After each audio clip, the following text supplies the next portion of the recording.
90-an. Jadi sekarang sudah lama jadi mualaf, jadi bukan mualaf lagi. Sudah jadi kiai. Masya Allah. Jadi dai, bahkan sudah ratusan mengislamkan beliau.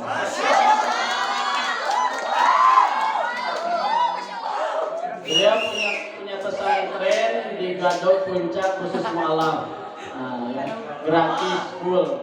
Ada cabangnya di Kupang NTT. Nanti akan buka cabang di Cibinong. Nah, beliau tidak sendirian. Nanti beliau akan ceramah ngasih motivasi kepada kita.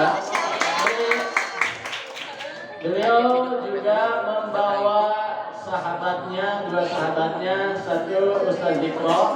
Ustaz Dikro juga bukan orang biasa. Beliau gurunya, penasehat spiritualnya, YouTuber Sultan Pondok Indah, Fitno Fabulous.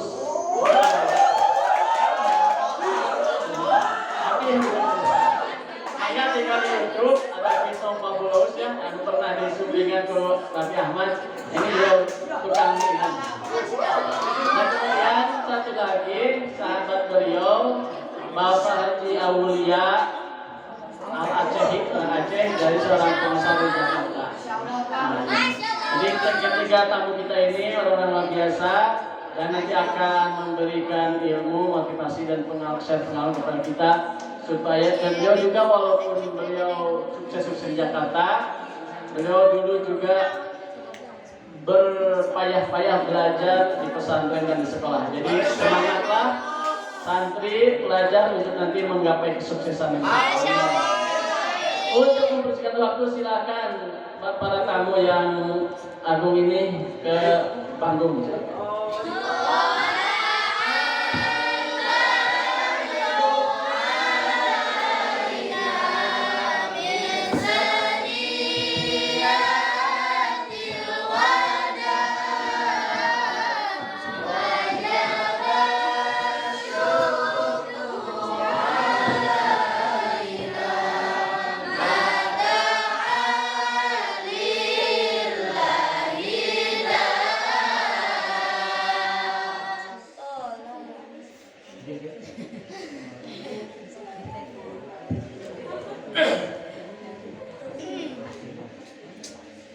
Bismillahirrahmanirrahim. Assalamualaikum warahmatullahi wabarakatuh. Waalaikumsalam warahmatullahi wabarakatuh. Alhamdulillah. Alhamdulillahilladzi ja'ala syahra ramadhana syahru siyami wal qiyam wa adsala fihi al-fadaila wal in'am wa syarrafa awqatahu ala sairil awqat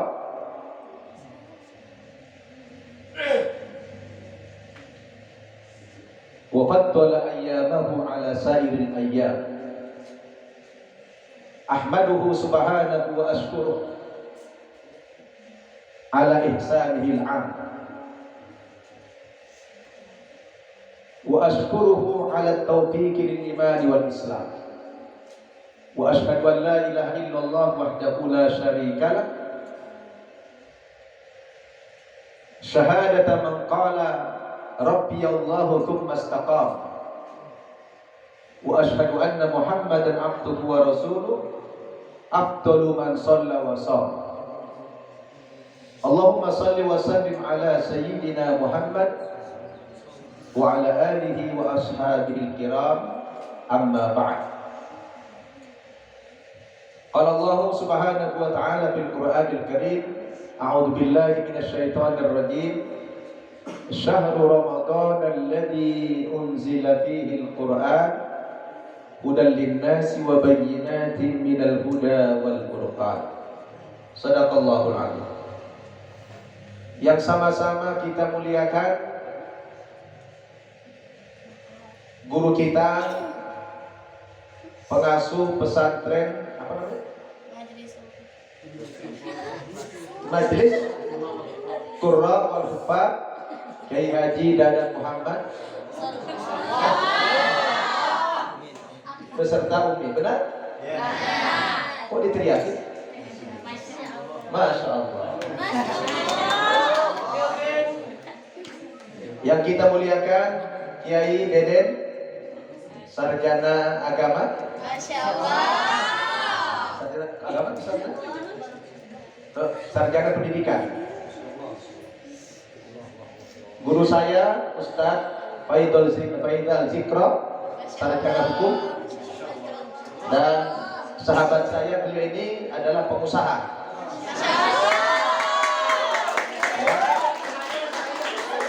Beliau pengusaha yang sukses, masih muda. Namanya Pak Aulia.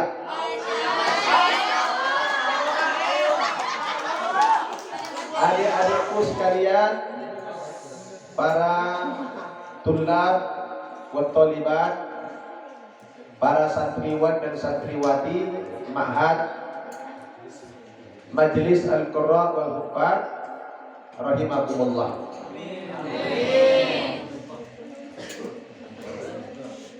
Alhamdulillah, malam ini kami berhajat untuk silaturahmi kedua pesantren. Pertama, ke pesantrennya Ustadz Deden, pesantren apa? Al-Hikam. Yang kedua, ke pesantren Majelis Al-Qurra wal Huffaz. Jadi sekali mendayung, dua pulau dilalui. Alhamdulillah. Sebenarnya tujuan silaturahmi kami ini hanyalah berkunjung biasa, tapi tiba-tiba saya diminta sama Ustadz Deden untuk memberikan motivasi kepada adik-adik sekalian. Alhamdulillah. Ya. Dan alhamdulillah ternyata di Cianjur ini pesantren-pesantren masih aktif dan belum mudik kampung. Kalau di daerah Jakarta sana ini sudah pada mudik. Pesantren sebagian besarnya sudah tutup. Tapi di Cianjur alhamdulillah sampai Lebaran.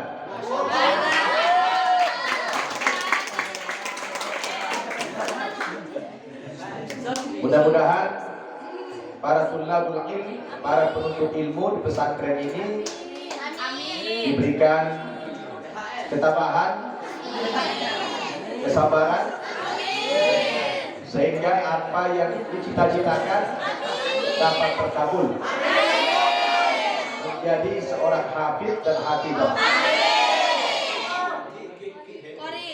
Iya kan? Karena terutama pemuda ini adalah harapan bangsa, sedangkan pemudi harapan pemuda. Jadi ini pemuda harapan bangsa, kalian pemudi harapan pemuda, dan harapan kiai-kiai juga lah. Amin. Selawat dan salam mari sama-sama kita haturkan kepada junjungan kita Nabi Muhammad sallallahu alaihi wasallam, kepada segenap keluarganya, sahabat-sahabatnya dan para pengikutnya. Adik-adik sekalian, kumaha damang sadayana? Kaifa halukum jami'?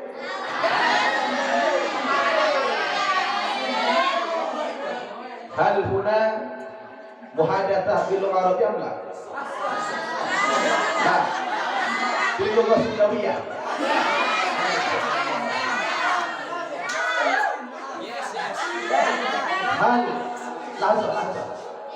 Hal ahad minkum min kharijil Madinah?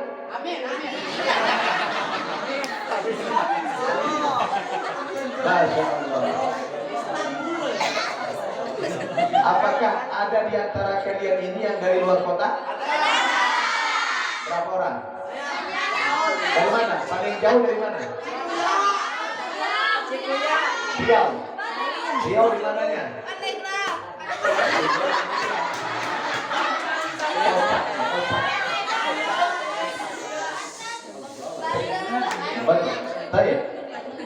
gini, saya kesini tadinya mau silaturahmi biasa, tiba-tiba Ustaz ini tolong saya suruh motivasi katanya. Tapi saya mau taruh dulu lah. Taruh dulu. Kata orang tak kenal maka taruh dong. Tak kenal maka taruh. Nah. Jadi nama saya tadi siapa namanya? Nama saya itu Syamsul Arifin, marganya Nababan. Kira-kira orang mana? Kalau Nababan orang mana itu? Orang Kalimantan. Iya, ternyata belum ada yang tahu ya. Dari Sumatera Utara, ada yang tahu? Sumatera Utara itu dari Cipanas belok kiri. Kalau beliau Pak Aulia ini lebih jauh lagi dari ujung Sumatera, namanya Aceh. Tahu Aceh? Apa Aceh? Oh, tsunami. Begitu sebut Aceh, boleh tahu tsunami sama mie Aceh. Nah, beliau dari Aceh. Kalau Ustadz Zikro dari tetangga kami lagi, dari Padang. Tapi nanti beliau kan dari Padang. Insya Allah kami tetap ngumpul sampai kepada mahsyar. Insya Allah. Dan bagi-bagi nasi padang. Ya. Jadi saya aslinya dari Sumatera Utara. Tapi sekarang tinggalnya di daerah Tangerang Selatan. Di sana saya kebetulan mengasuh pesantren juga. Alhamdulillah sudah punya 6 buah cabang.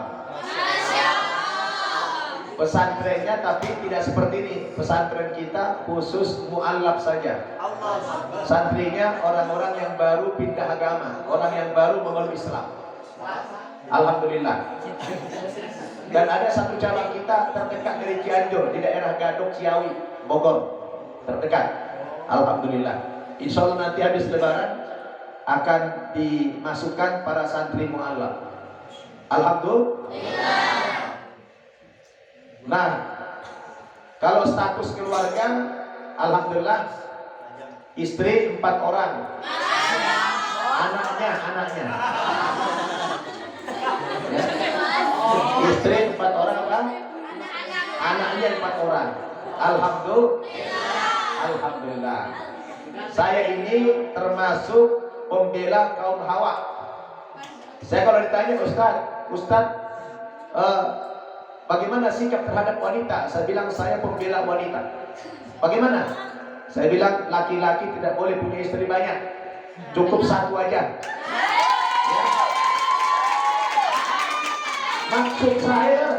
Maksud saya 1 di Cianjur, 1 di Jakarta.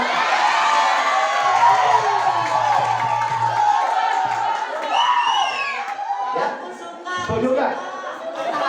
Judulnya cukup 1, tapi 1 di Cianjur, 1 di Medan, 1 di Jakarta. Hidup istighfar, hidup. Ya. Tapi mungkin anak saya paling tua boleh jadi lebih tua dari kalian juga. Anak saya pertama sudah umur 25 tahun. Kalian umur berapa? Nah, jadi anak saya paling tua itu umur 25 tahun. Kebetulan dokter, alhamdulillah. Anak 4 orang tadi, 2 pasang. Yang paling kecil umur 13 tahun. Alhamdulillah.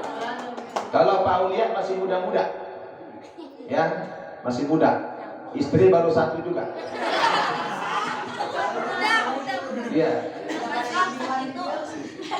Baik.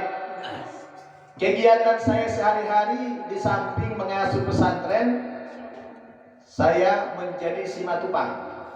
Tahu simatupang? Simatupang itu singkatannya siang malam tunggu panggilan. Siang malam tunggu panggilan. Panggilan yang pertama panggilan mati. Panggilan yang kedua panggilan ceramah. Ya, jadi saya keliling ceramah mulai dari ujung Aceh sampai Papua. Dan alhamdulillah sampai keliling ke mancanegara. Ya. Jadi keliling ceramah muter-muter. Alhamdulillah. Dulu saya ini aktivis Kristen, penceramahnya Kristen dulu. Tapi sekarang alhamdulillah jadi ustaz. Berkat dari ustaz bisa keliling dunia ceramah. Alhamdulillah. Alhamdulillah. Nanti kalau anak-anak yang punya paket aja. Punya paket nggak? Paket kuota? Ah, kalau punya paket kuota, nanti buka aja nama YouTube-nya An-Naba TV atau buka Ustadz Nababan, usd.nababan. Jadi itu saya selalu upload. Kalau debat-debat sama pendeta, itu saya upload di YouTube. Alhamdulillah, udah ratusan orang masuk Islam kita buat. Alhamdulillah. Alhamdulillah. Jadi kita bangga menjadi ustadz sekarang ini. Kalau saya jadi pendeta bahaya, ya kan? Alhamdulillah. Alhamdulillah. Nah, kalian ini, masya Allah, saya dengar di sini adalah tahfiz Quran, ya. Orang yang menghafal Quran itu menjadi apa? Ahlullah wa khassatuh, menjadi keluarganya Allah dan orang-orang yang diistimewakan. Ya, masya Allah.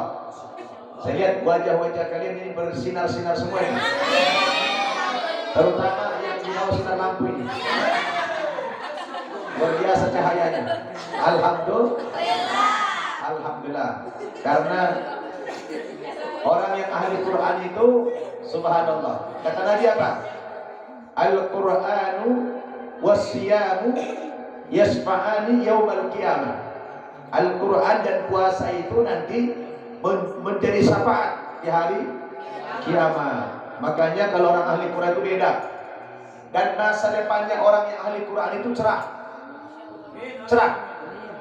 Tidak ada orang ahli Quran terlantar. Orang ahli Quran itu kaya-kaya. Saya punya teman hafiz Quran jadi imam di Qatar. Wah, ini dulu. Dengar dulu, jangan ini dulu. Nanti datang si Anin pula bahaya. Saya punya teman hafiz Quran.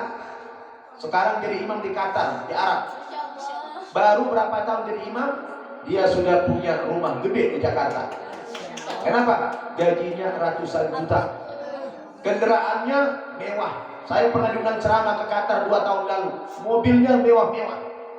Lalu dia tanya saya waktu itu di Qatar, Ustaz kan jadi penceramah, kendaraannya di Jakarta apa? Saya bilang Alfa. Apa itu Ustaz? Al-Fatihah. Ya, Al-Fatihah. Alhamdulillah. Alhamdulillah. Jadi kalau orang di sana itu dihargai ilmu, dihargai itu Al-Quran, betul? Apalagi sekarang ini, belakangan ini, berapa tahun belakangan ini? Ini Islam, masya Allah. Ini abad as-sahwa al-islamiyah al-kubra. Apa itu artinya? Hah? Apa artinya? As-sahwa al-islamiyah al-kubra. Apa artinya? As-sahwa kebangkitan. Al-islamiyah Islam. Al-kubra besar. Jadi kebangkitan Islam yang secara besar-besaran. Beberapa tahun belakangan ini kita merasakan itu. Di mana-mana orang berbondong-bondong masuk Islam sekarang. Ya, saya lihat dengan mata kepala. Saya dulu tiap tahun ceramah ke Amerika. Saya keliling-keliling di Kanada juga, ke Australia, juga ke Eropa. Nah, beliau ini dulu kuliahnya di Eropa, di Inggris. Masya Allah. Dan kita lihat sekarang di Eropa itu, di Amerika sana, kebangkitan Islam luar biasa. Tiap hari orang masuk Islam. Bahkan agama Kristen itu sekarang ambruk. Agama yang paling besar kemundurannya hari ini adalah agama Kristen. Saya pernah masuk ke Vatikan. Tahu Vatikan enggak? Vatikan dari Bandung belok kiri. Ya. Vatikan itu adalah negaranya orang Katolik. Adanya di Italia, di Roma. Itu Vatikan adalah pusat Katolik. Disitulah yang namanya Paus. Tapi siapa nyangka kalau di Vatikan terutama Italia, karena warga Vatikan itu cuma 800 orang. Jadi satu negara cuma 800 orang penduduknya. Itu negara terkecil di dunia. Luas areanya cuma 45 hektar saja. Adanya di kota Roma. Roma itu ibu kota Italia. Nah, penduduk Italia itu 61 juta. Dari 61 juta itu yang tinggal beragama Katolik tidak ada 3% lagi. 97% murtad, menjadi ateis, tidak punya agama. Kenapa? Karena mereka sudah tidak percaya lagi dengan agama Kristen. Karena agama Kristen itu agama yang tidak rasional, agama yang tidak masuk akal, betul? Masa ada manusia lahir disembah jadi Tuhan? Kan gak masuk akal tuh. Makanya ketika datang Al-Quran mengkritik ajaran-ajaran Kristen itu, mula-mula dikritik apanya? Dikritik ajarannya, kitab suci dikritik, udah menyimpang kata Allah Injilnya. Fawailul lilladzina yaktubuna al-kitaba biaydihim. Lanjut. Liyashtaru bihi thamanan qalila. Fawailul lahum mimma katabat aydihim wa wailul lahum mimma yaksibun. Apa artinya? Celakalah orang-orang Nasrani yang menulis Alkitab, Injil ditulis dengan tangan mereka sendiri, alias dengan karangan mereka sendiri. Celaka mereka, kata Allah. Injil mereka dikarang oleh otaknya, betul. Dulu Injil pernah ada, yang benar, yang asli, yang diterima oleh Nabi Isa, betul. Tapi Injil sekarang itu yang palsu, karangan manusia, benar.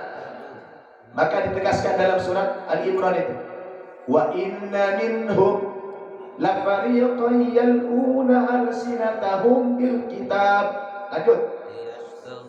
Litahsabuhu minal kitab wa ma huwa minal kitab wa yaquluna huwa min indillah wa ma huwa min indillah wa yaquluna 'ala Allahi al-kadhiba wa hum ya'lamun. Masyaallah, Ustaz K. Hebat, habis tulis. Bisa lanjut mereka. Artinya apa? Ini jadi soal ini. Ini jadi soal ini. Wa inna minhum la fariqan yaluna alsinatahum bil kitab. Di antara orang-orang Nasrani itu ada ketika membaca Alkitab, membaca Injil, dihiasinya mulutnya, dihiasinya lisannya ketika membaca Injil itu. Ya seperti lainnya Qori, litahsabuhu minal kitab, supaya kamu mengira bahwa Injil yang mereka baca itu adalah kitab suci yang benar. Padahal wa ma huwa minal kitab, yang mereka baca bukan kitab suci yang benar. Wa yaquluna huwa min indillah, mereka mengatakan ini kitab suci yang datang dari Allah. Wa ma huwa min indillah, yang mereka baca bukan dari Allah itu. Dari mana? Karangan manusia. Wa yaquluna 'ala Allahil kadhiba wa hum ya'lamun. Mereka berkata dusta kepada Allah, padahal mereka tahu kalau Injil itu karangan mereka sendiri. Betul tidak? Dikritik sama Quran, konsep Tuhannya dikritik. Laqad kafarul ladzina qalu innallaha huwal masih ibnu Maryam. Lanjut. Wa qala al-masih ya bani Israil a'budullaha rabbi wa rabbakum. Lanjut. Innahu man yusyrik billah faqad harramallahu alaihi al-jannah wa ma'wahu an-nar wa ma lidh-dhalimin min ansar. Kafirlah orang-orang Kristen yang mengatakan Tuhan mereka adalah Yesus putra Maryam. Betul? Kafir mereka. Padahal Yesus sendiri tidak pernah mengaku-ngaku Tuhan. Benar? Dikritik Quran. Laqad kafarul ladzina qalu innallaha huwal masih innallaha thalithu tsalatah. Lanjut. Wa ma min ilahin illa ilahun wahid. Kafirlah orang-orang yang mengatakan Tuhan itu Trinitas, 3 Tuhan. Tuhan Bapa, Tuhan Anak, Tuhan Roh Kudus. Kafir mereka. Kata siapa? Kata Al-Quran. Jadi subhanallah, kita inilah yang benar. Makanya saya masuk Islam, dulu saya mengkaji, mempelajari perbandingan agama. Oh, ternyata agama Kristen itu menyimpang dari kebenaran. Betul? Makanya kalau saya dakwah sama orang Kristen, dialog begitu, tidak lama-lama itu. Saya satu kali dialog, gugur. Dua kali dialog, gugur, minta masuk Islam. Justru pengalaman dakwah saya yang susah mengislamin orang Islam. Iya. Mengislamkan orang Islam itu lebih sulit ketimbang mengislamkan orang Kristen. Kalau mengislamkan orang Kristen, cukup pakai ayat-ayat Injil saya, bukan pakai Quran. Saya dakwahnya pakai Injil. Saya mau kemana-mana bawa Injil saya. Saya tunjukkan, nih kalian ini salah. Kalian menyembah Yesus, tapi Yesus tidak pernah mengaku dia Tuhan. Kenapa kalian sembah dia itu? Yesus disunat umur 8 hari. Dalam Injil Lukas pasal 2 ayat 21 dikatakan dia disunat. Kalian kok nggak disunat? Oh, kalian tidak benar. Benar. Jadi sebenarnya yang benar adalah kita ini orang Islam ini. Alhamdulillah. Apalagi Al-Quran bisa dihafal luar kepala. Betul? Bisa dihafal luar kepala. Masya Allah, Injil ada nggak orang hafal Injil? Nggak ada.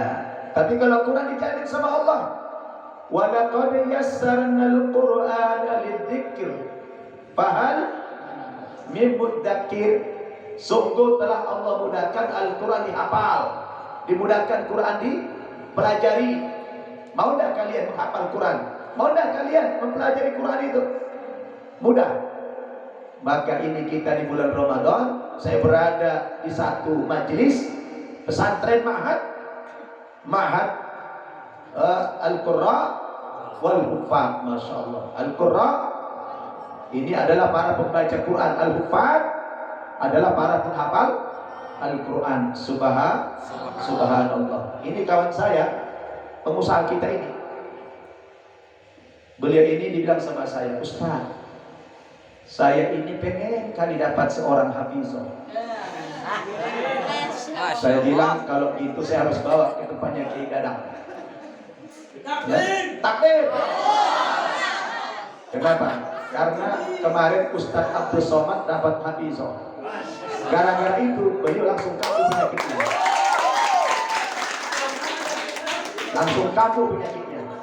Saya bilang, saya pun ikut juga lah. Makmuman juga lah. Sebab kalau orang sudah hafal Quran itu dijamin masuk surga. Siapa yang tidak pengen ikut ke surga? Semua kita pengen ikut ke surga.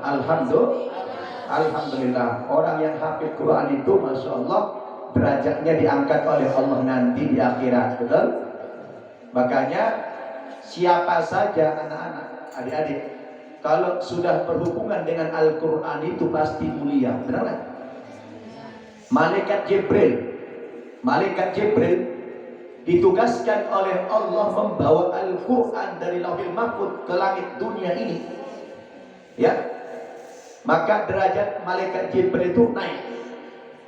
Dia diangkat menjadi Sayyidul Malaikah. Jadi apa? Jadi apa? Pemimpinnya malaikat. Gara-gara Quran yang diangkat oleh Allah. Kemudian Al-Quran itu turun dalam satu malam di bulan Ramadan yang disebut dengan malam Lailatul Qadar.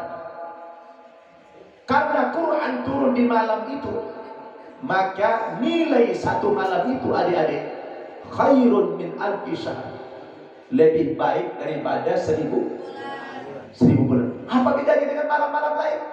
Semuanya sama malam-malam itu. Tapi ketika Quran diturunkan di malam itu, nilai satu malam itu khairun min alfi syahr, lebih baik daripada 1000 bulan. Subhanallah. Kemudian Lailatul Qadar itu berada di bulan apa? Ramadan menjadi sayyidus syuhur, penghulunya bulan, pemimpinnya bulan. Kemudian Al-Quran itu disampaikan kepada Nabi kita Muhammad SAW. Dengan Quran itu Nabi Muhammad diangkat Allah menjadi Sayyidul Anbiya wal Mursalin, pemimpin para Nabi dan Rasul. Subhanallah. Lalu Al-Quran itu disampaikan kepada umat beliau untuk jadi pedoman. Maka umat beliau dengan Quran itu menjadi khair umat yang terbaik. Subhanallah. Jadi siapapun yang berhubungan dengan Al-Quran itu pasti akan mulia. Betul? kalian penghafal Quran mulia. Orang-orang dari wilayah timur, orangnya hitam, hidungnya pesek, wajahnya tidak cantik, pendek, miskin pula lagi. Ketika ada Quran di otaknya, ada Al-Quran dalam hatinya, itu langsung derajatnya naik. Kenapa? Siapapun yang berhubungan dengan Al-Quran itu pasti menjadi mulia. Maka kalian ini adalah manusia-manusia mulia di muka bumi ini, dan dibangga-banggakan oleh para malaikat di hadapan Allah Subhanahu wa ta'ala. Maka kata Nabi apa? Al-mahiru bil Quran ma'as safaratil kiramil bararah. Orang yang mahir membaca Quran itu nanti di akhirat dibangkitkan bersama para malaikat-malaikat yang dimuliakan oleh Allah Subhanahu wa ta'ala. Takbir. Senang gak dibangkitkan bersama malaikat-malaikat nanti? Luar biasa itu. Masya Allah. Wajah kalian aja beda ini. Beda wajah penghafal Quran dengan wajah orang yang tidak penghafal Quran. Beda pula wajah orang Islam dengan orang yang tidak Islam. Saya dulu waktu Kristen, wah jelek banget. Sekarang masih juga sih. Cuma sekarang udah lumayan. Saya waktu pulang kampung, setelah saya masuk Islam sekian tahun, saya pulang kampung. Saudara-saudara saya pada panggil sama saya.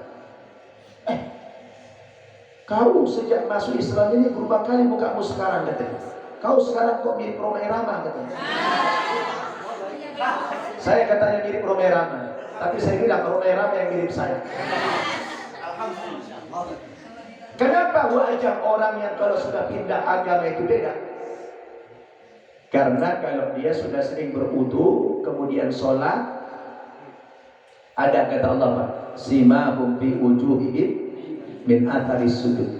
Muhammadur Rasulullah walladzina ma'ahu asyidda'u 'alal kuffar ruhama'u bainahum tarahum ruk'an sujada yabtaguna fadlan minallahi wa ridwana simahum fi wujuhihim min atharis sujud. Subhanallah. Ini ciri-ciri pengikut Nabi Muhammad jelas, gak sama dengan orang kafir.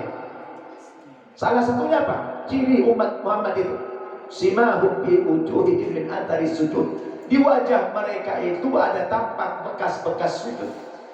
Wajahnya bersinar, wajahnya bercahaya. Cahaya apa? Cahaya wudu, cahaya Al-Quran, cahaya salat. Beda dengan orang-orang non-muslim itu. Wajahnya gelap. Kenapa? Tidak pernah disentuh air wudu. Subhanallah. Maka kalian harus punya target jadi seorang hafizah. Siapa yang sudah hafal 30 juz? Tolong tunjuk tangan. Siapa yang sudah hafal 30 juz mungkin? Tolong tunjuk tangan. Ada yang sudah hafal 30 juz? Saya mau lamar, bukan lamar nikah, mau lamar jadi guru di pesantren. Siapa yang hafal Quran 30 juz? Nanti gajinya gede saya buat. Tapi hafal Quran 30 juz mungkin. Siapa? Udah pulang ya? Oke, di bawah 30 siapa? Di bawah 30. 25? Yang 20 siapa yang 20? Akhwat ada 20? Belum, 15? 15 mana ada? Ada. Belum, 10? Yang 10? Ini malu atau memang belum? Oh malu. Masya Allah. Tawadhu. Tahu arti tawadhu? Tawar dan duit. Kalau ikhwannya ada yang sudah 30 juz? 25, 20? Belum. Ya, harus target. Harus target ya. Kalau sudah target insya Allah bisa menghafal dengan mudah. Baik, itu aja sedikit. Nanti Maulid insya Allah bulan Maulid nanti insya Allah siap silaturahmi lagi kemarin. Ya. Sebelum kami tinggalkan tempat ini karena kami jauh akan pulang ke Jakarta. Ada yang mau tanya? Akhwat atau ikhwan, silakan. Silakan. Assalamualaikum warahmatullahi wabarakatuh. Waalaikumsalam. Pak Ustadz, apa pernah debat sama Pak Pendeta Saifuddin Ibrahim? Oh ya, saya sudah 2 kali debat sama pendeta Saifuddin Ibrahim.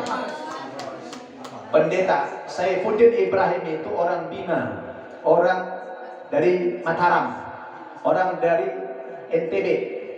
Dulu dia kuliahnya di Muhammadiyah Solo, mengambil jurusan bahasa Arab.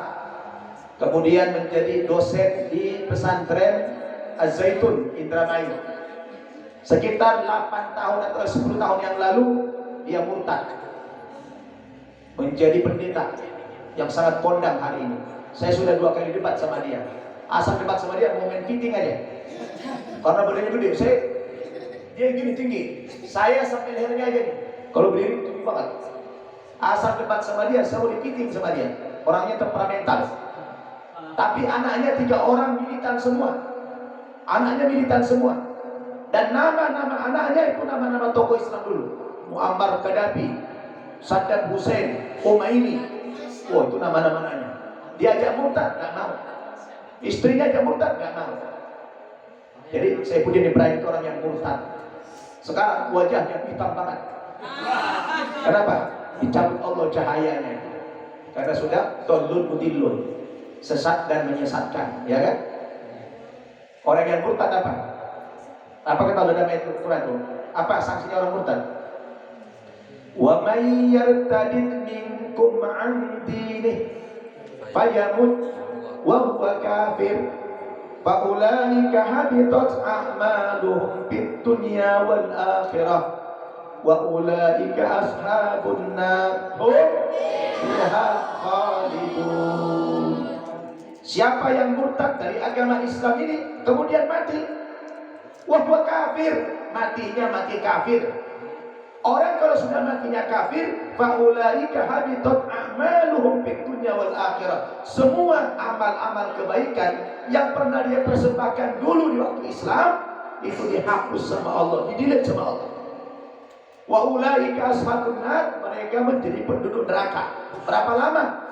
Hum fiha khalidun, mereka kekal selama-lamanya di neraka jahanam itu. Itulah Saifuddin Ibrahim nanti murtad. Gitu ya. Ada lagi mau tanya? Ikhwan? Oke, Ahwan silakan.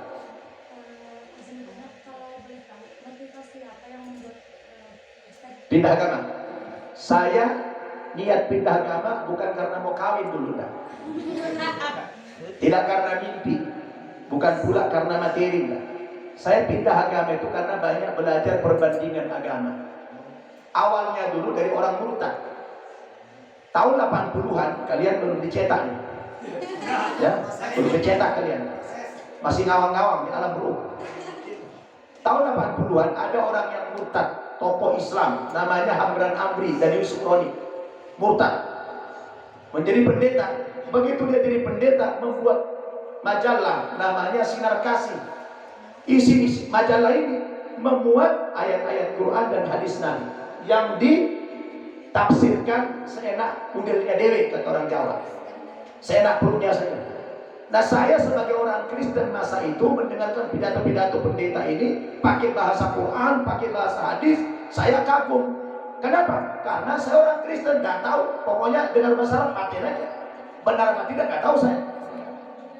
Dulu masih Kristen, kagum saya dengan ceramah-ceramahnya, menulis Quran di majalah yang kira-kira mengirim untuk menguatkan iman Kristen. Alhamdulillah dari situ saya mulai berkenalan dengan Islam. Jadi awal mula saya kenalan sama Islam itu dari orang yang murtad. Dia yang murtad, saya malah masuk Islam. Alhamdulillah. Yang benar yang mana? Dia apa saya? Yang benar saya. Dia murtad, saya masuk Islam. Alhamdulillah. Begitu saya masuk Islam, kebetulan saya di pesantren di Jawa Timur. Saya langsung mondok.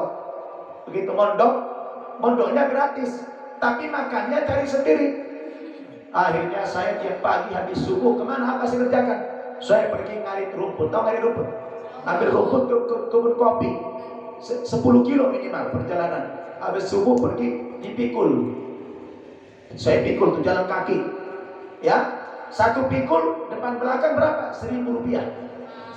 Selama 3 tahun dulu saya bikin begini. Menderita. Masuk Islam menderita. Nah, itu coba. Kan Allah katakan apa? Ahasiban nasu ayyusraku ayyaqulu amanna wa hum la yuftanun wa laqad fatanna alladhina min qablihim fala ya'lamanna Allahu alladhina sadaqu wa la ya'lamanna al-kadhibin. Adakah mengira orang-orang yang sudah masuk Islam dibiarkan begitu saja mengaku-ngaku saya sudah masuk Islam, saya sudah mengikrarkan 2 kalimat syahadat wa hum la yuftanun, padahal iman mereka belum diuji sama Allah? Adalah wajib bagi para mu'allaf itu setelah masuk Islam bersiap-siap menghadapi ujian Allah. Betul? Kadang ujiannya dalam bentuk kemiskinan, kadang dalam bentuk pengusiran, kadang bentuk penyiksaan dari orang tua dan sebagainya. Diuji imannya. Saya dulu merantau ke Jawa Timur untuk bisa makan ngarit rumput. Kalau kalian mungkin masih ada biaya dari orang tua, saya enggak. Orang tua saya Kristen, nggak mungkin biaya saya kan. Ngarit rumput, pikul 3 tahun. Tapi kiai saya ikhlas, seperti sinilah, gratis. Ada bayar. Lalu waktu itu saya bercita-cita, ya Allah, kalau aku nanti punya ilmu, ya Allah, saya akan mendirikan pesantren yang gratis juga, ya Allah. Alhamdulillah terkabul. Tahun 94 saya hijrah ke Jakarta. Kalian belum dicetak juga? Ya. Lalu saya melanjutkan kuliah waktu itu di Jakarta, di Universitas Muhammad Ibn Saud, Kerajaan Saudi Arabia, cabang Indonesia, namanya Libya. Pernah dengar namanya Libya? Ya, Libya itu punya Saudi Arabia.